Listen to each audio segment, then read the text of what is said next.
Hey everyone, welcome to my YouTube channel different classes. आज के इस वीडियो में हम लोग क्लास 10th का सोशल साइंस का इंपॉर्टेंट क्वेश्चंस को करने वाले हैं, जो कि आप सभी का एग्जाम 12 फरवरी को होने वाला है। उसमें बहुत ही इंपॉर्टेंट होगा और बहुत ही मददगार साबित होगा। ठीक है, तो चैनल पर नए हैं तो चैनल को प्लीज़ सब्सक्राइब कर लीजिएगा, ताकि इस प्रकार का जैसे ही वीडियो आए, जैसे ही अदर सब्जेक्ट का है ना, साइंस है, इंग्लिश है, मैथ है, हिंदी है, और भी सारे जो है सो इंपॉर्टेंट क्वेश्चंस का वीडियो लाऊं, तो सबसे पहले आप सभी के पास वो वीडियो पहुंच सके। तो चलिए बिना लेट किए वीडियो को स्टार्ट करते हैं। इसमें जितने भी क्वेश्चंस बताए गए हैं दोस्तों, सभी इंपॉर्टेंट है और आप सभी के एग्जाम में बिल्कुल एकदम टच करेगा। ठीक है, जितने भी क्वेश्चंस, अगर आप इसको पूरे वीडियो को एंड तक देख लेते हो, तो इनमें से बहुत सारे ऐसे प्रश्न रहेंगे, बहुत सारे ऐसे क्वेश्चंस रहेंगे जो एग्जाम में जो है सो टच होने वाला ही है। ठीक है, तो चलिए वीडियो को स्टार्ट करते हैं। तो पहला क्वेश्चन देख सकते हैं दोस्तों, हमारे पास है कि यह कथन किसका है कि जब फ्रांस सीखता है तो बाकी यूरोप को सर्दी जुकाम हो जाता है। ठीक है, बड़ा ही थोड़ा सा एक क्वेश्चन है, लेकिन ये कथन किसका था? ठीक है, ये कथन जो है वो किसका था कि जब फ्रांस सीखता है तो बाकी यूरोप को सर्दी जुकाम हो जाता है। ये जो कथन है वो किसका था? तो ये था आपका मेटरनिक का। किसका था? मेटरनिक का जो है ये आपका कथन था। ठीक है, उन्होंने ये कहा था। ठीक है, चलिए नेक्स्ट क्वेश्चन को चलते हैं कि वियना की संधि कब हुई थी। ठीक है, वियना की संधि कब हुई थी? चलिए, है ना, इसका आंसर देखते हैं। इसका आंसर आप सभी का है 1815 ईस्वी में। ठीक है, वियना की संधि जो है वो कब हुई थी दोस्तों? तो 1815 ईस्वी में जो है सो आपका वियना की संधि हुई थी। ठीक है, चलिए नेक्स्ट क्वेश्चन के चलते हैं। नेक्स्ट है कि साइमन कमीशन भारत कब आया था? बहुत ही इंपॉर्टेंट क्वेश्चन है। ठीक है, साइमन कमीशन भारत कब आया था? तो हम सभी को पता है कि साइमन कमीशन जो है वो 1928 में आया था। कब आया था? 1928 में। ठीक है, याद रखिएगा। बिल्कुल ही हम लोग एकदम अच्छे क्वेश्चंस को करने वाले हैं। ठीक है, तो एकदम पूरा वीडियो को एंड तक आप सभी को देखना है। चलिए, चौथा क्वेश्चन है कि जालियांवाला हत्याकांड कब हुआ था? है ना, तो जालियांवाला जो बाग हत्याकांड हुआ था वो कब हुआ था? तो ये हुआ था दोस्तों 13 अप्रैल 1919 को। ठीक है, याद रखिएगा, ये जो जालियांवाला बाग का हत्याकांड हुआ था वो हुआ था 13 अप्रैल 1919 को। ठीक है, चलिए नेक्स्ट क्वेश्चन देखते हैं कि जालियांवाला हत्याकांड किनके आदेश पर हुआ था? ठीक है, ये कब हुआ था? तो 13 अप्रैल 1919 को। और ये किसके आदेश पर हुआ था? कोई तो आदेश दिया होगा ना, तभी जालियांवाला बाग जो हत्याकांड है वो हुआ था। तो ये हुआ था जनरल डायर के आदेश पे। ठीक है, याद रखिएगा, जनरल डायर के आदेश पे जो है सो जालियांवाला बाग हत्याकांड हुआ था, और इसमें जो है सो कई लोगों को जो है सो मौत का घाट उतार दिया गया था। ठीक है, चलिए अब हम लोग पांचवें क्वेश्चन को चलते हैं। पांचवा है कि हिंद स्वराज नामक पुस्तक किसने लिखी थी? हिंद स्वराज नामक पुस्तक किसने लिखी थी दोस्तों? तो वो आपका आंसर हो जाएगा महात्मा गांधी जी ने। ठीक है, महात्मा गांधी जी जो थे वो आपका हिंद स्वराज नामक पुस्तक को लिखे थे। ठीक है, याद रखिएगा। चलिए नेक्स्ट क्वेश्चन पे चलते हैं। नेक्स्ट हमारा है कि करो या मरो का नारा किसने दिया था? करो या मरो का नारा किसने दिया था? ठीक है, तो ये किसने दिया था? आप सभी को पता है कि ये जो दिया था वो महात्मा गांधी जी ने दिया था। तो इसका जो राइट आंसर हो जाएगा वो हो जाएगा महात्मा गांधी। ठीक है, नेक्स्ट क्वेश्चन चलते हैं। नेक्स्ट है कि भारतीय राष्ट्रीय कांग्रेस की स्थापना किस वर्ष हुई थी? ठीक है, भारतीय राष्ट्रीय कांग्रेस की स्थापना किस वर्ष हुई थी? तो आप सभी को बताना है राष्ट्रीय कांग्रेस की स्थापना किस वर्ष हुई थी दोस्तों? तो ये हुई थी आपका, है ना, 1885 ईस्वी को। याद रखना आप सभी को। ठीक है, 1885 ईस्वी को जो है सो भारतीय राष्ट्रीय कांग्रेस की स्थापना हुई थी। ठीक है, चलिए नेक्स्ट क्वेश्चन है कि प्रथम विश्व युद्ध कब हुआ था? चलिए आप सभी कमेंट करके बताइए, है ना, प्रथम विश्व युद्ध कब हुआ था? है ना, तो आप सभी को पता है ना, सभी लोगों को पता है कि 1914 से 1918 के बीच जो है वो प्रथम विश्व युद्ध चला था। ठीक है, और अगर दूसरे विश्व युद्ध की बात करें, है ना, क्वेश्चन नंबर 9 में पूछा भी है कि द्वितीय विश्व युद्ध कब हुआ था? कब से कब हुआ था? तो 1939 से लेकर 1945 तक। 1939 से लेकर 1945 तक जो है वो द्वितीय विश्व युद्ध चला था। ठीक है, नेक्स्ट क्वेश्चन चलते हैं कि रॉलेट एक्ट कानून किस वर्ष पारित हुआ था? रॉलेट एक्ट कानून एक था ना, आप लोग हिस्ट्री में पढ़े होंगे। तो रॉलेट एक्ट कानून जो है वो किस वर्ष पारित हुआ था दोस्तों? तो वो हुआ था 1919 में। कब हुआ था? 1919 में। ठीक है, नेक्स्ट क्वेश्चन है कि गांधी जी ने चंपारण सत्याग्रह कब शुरू किया था? गांधी जी जो थे वो चंपारण सत्याग्रह कब शुरू किया था उन्होंने? तो वो 1917 में किया था। कब किया था? 1917 में। ठीक है, नेक्स्ट क्वेश्चन है कि बिना मुकदमा चलाए जेल में बंद रखने का प्रस्ताव किस एक्ट में था? है ना, बिना मुकदमा चलाए ही आपको जो है सो जेल में जो है सो बंद कर देगा। वो किस एक्ट में था? तो वो थे आपका रोलेक्ट एक्ट में। ठीक है, रोलेक्ट एक्ट में जो है वो बिना मुकदमा चलाए ही किसी भी व्यक्ति को, है ना, उसको जेल में बंद कर देगा। ठीक है, चलिए नेक्स्ट क्वेश्चन 13वां क्वेश्चन है कि चोरी चौरा का हिंसात्मक घटना के बाद गांधी जी ने किस आंदोलन को वापस लिया था? ठीक है, चोरी चौरा जो है हिंसात्मक घटना हुई थी, है ना, आप सभी को पता होगा। तो चोरी और चौरा के हिंसात्मक घटना के बाद गांधी जी ने किस आंदोलन को वापस लिया था, तो वो था आपका असहयोग आंदोलन। ठीक है, इसका आंसर हो जाएगा आपका असहयोग आंदोलन। नेक्स्ट है कि महात्मा गांधी दक्षिण अफ्रीका से भारत कब आए थे। तो महात्मा गांधी जो थे वो दक्षिण अफ्रीका से भारत कब आए थे, तो वो आए थे 1915 में। ठीक है, आप सभी को याद रखना है 1915 में। ठीक, नेक्स्ट क्वेश्चन चलते हैं। नेक्स्ट है कि ऑल इंडिया मुस्लिम लीग की स्थापना किस वर्ष हुई। तो ऑल इंडिया मुस्लिम लीग की स्थापना जो हुई थी दोस्तों, हुई थी 1906 में।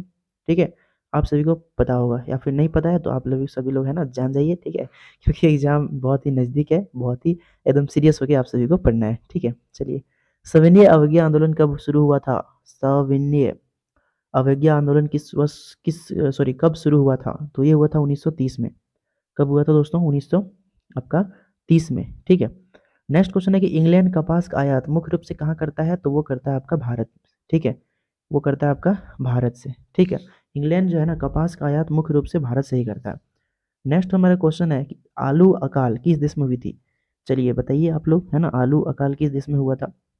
तो वो हुआ था दोस्तों आपका, है ना, आयरलैंड में। कहाँ हुआ था, आयरलैंड में। आयरलैंड में जो है वो आलू अकाल हुआ था। आलूए का अकाल हो गया था, सब लोग आलू के जो है सो आलूए नहीं मिल रहा था।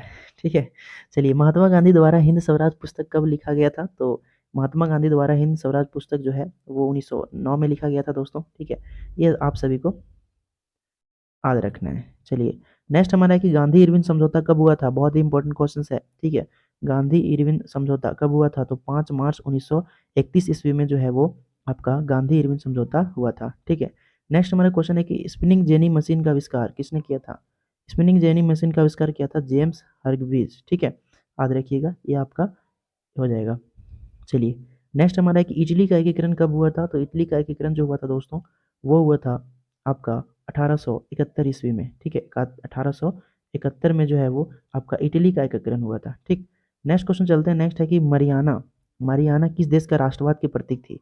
तो वो थी आपका फ्रांस का। किसका था, फ्रांस का। ठीक है, आपका ऑप्शन यहाँ पर ऑप्शन नहीं दिया है, डायरेक्ट आंसर। ठीक है, तो आपका याद रखिएगा, मरियाना जो था वो जो है फ्रांस का राष्ट्रवाद की प्रतीक था।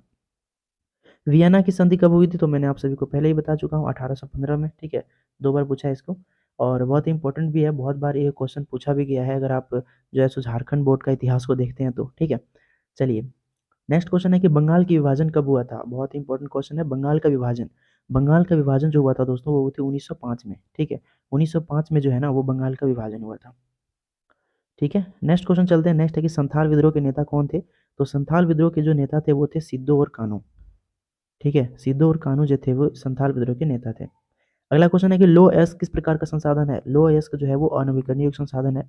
हम सभी को पता है कि अनवीकरणीय का मतलब होता है कि अगर वो एक बार खत्म हो जाता है तो हम उसे फिर से जो है सो उपयोग नहीं कर सकते, मतलब कि हम फिर से उसको अपने दैनिक जीवन में ये जो है सो उपयोग नहीं कर सकते, उसे हम लोग क्या कहते हैं, अनवीकरणीय संसाधन। तो लोहा भी है ना, एक बार खत्म हो जाएगा तो फिर हम लोग उसको अपने दैनिक जीवन में उपयोग नहीं कर सकते, इसलिए इसका आंसर हो जाएगा अनवीकरणीय। ठीक है, और नवीकरणीय क्या होता है कि अगर एक बार खत्म हो जाए तो उसको हम फिर से उत्पन्न कर सकते हैं, जैसे पानी।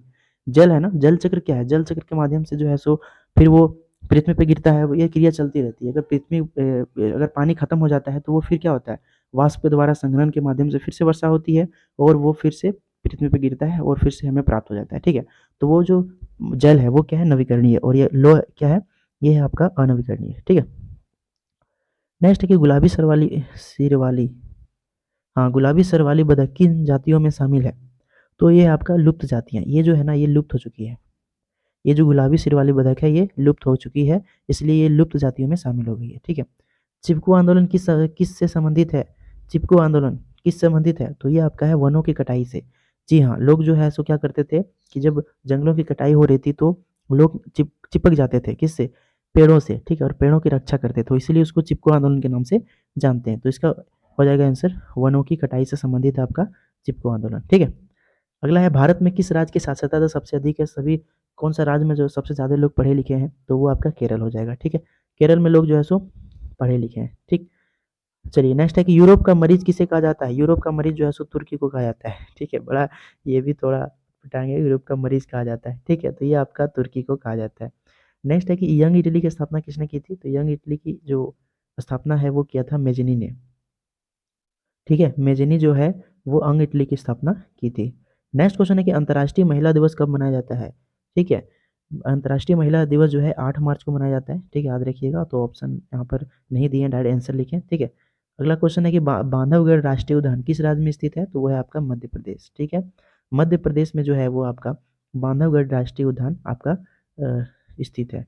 नेक्स्ट नेक्स्ट क्वेश्चन है कि फ्रांसीसी क्रांति कब हुई थी? तो फ्रांसीसी क्रांति हुई थी 1789 में। ठीक है, याद रखिएगा। चलिए नेक्स्ट क्वेश्चन चलते हैं। नेक्स्ट है कि नेपोलियन का संबंध किस देश से है? नेपोलियन का संबंध किस देश से है? तो वो है आपका फ्रांस से। ठीक है, फ्रांस से जो है ना वो आपका नेपोलियन से संबंधित है, देश है। ठीक है, चलिए नेक्स्ट क्वेश्चन है कि नेपोलियन का पराजय कब हुआ था? तो नेपोलियन का पराजय जो हुआ था वो 1815 में हुआ था। ठीक, नेक्स्ट क्वेश्चन चलते हैं कि यंग इटली समिति के संस्थापक कौन थे? तो ये थे आपकी मेजिनी। कौन थे? मेजिनी जो है वो यंग इटली के संस्थापक थे। चलिए अगला है कि और लास्ट लास्ट क्वेश्चन है ना, श्रीलंका कब स्वतंत्र राष्ट्र बना? तो 1948 में जो है वो श्रीलंका जो है स्वतंत्र राष्ट्र बना, यानी कि आज़ाद हुआ। ठीक है ना। तो ये था आपका दोस्तों क्लास 10th का सोशल साइंस का, जो कि 12 फरवरी को होने वाला है। उसमें उससे रिलेटेड, उससे महत्वपूर्ण 40 प्रश्न जो कि हम लोगों ने इस वीडियो में किया। अगर आप कमेंट करते हैं तो मैं इसका पार्ट 2 भी ला सकता हूँ। ठीक है, क्योंकि आप सभी का टाइम तो ज़्यादा दिन है नहीं, है ना। तो बहुत ही मेहनत करना पड़ेगा और बहुत ही सीरियस होकर पढ़ना पड़ेगा। ठीक है, और जो अभी आप मेहनत करोगे ना, जो आप अच्छे से पढ़ोगे ना, वही जो है सो रिजल्ट डिसाइड करेगा। ठीक है, ठीक है ना। अभी जितना अच्छे से पढ़ोगे, अभी जितना अच्छे से मेहनत करोगे, वही आपका जो है सो रिजल्ट जो है सो आएगा और लोग उसी को देखेंगे।